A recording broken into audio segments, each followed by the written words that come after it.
Hello everyone. Besides or except. Қайсын таңдаймыз? Әрине екеуінің де мағынасы бірдей. Бірақ қолданулары әртүрлі. Besides дегеніміз бұл жағымды жағдаяттарды көрсету үшін қолданылады.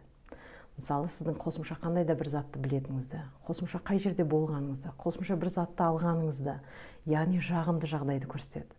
Besides 2 foreign languages, I know English. Яғни екі шет тілмен қоса, мен тағы ағылшын тілін білемін.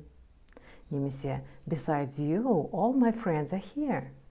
Сізбен қоса, менің барлық жолдастарым осында. Ал except бұл керісінше, теріс мағынада. Сіздің қосымша бір затты алмағаныңызды, қосымша бір затты білмейтініңізді, қосымша сіз ешқайда болмағаныңыз туралы мағлұмат береді екен. Мысалы, except you, all my friends are here. Яғни, сізден басқа, менің барлық жолдастарым бәрі осында. Тек сіз ғана жоқсыз.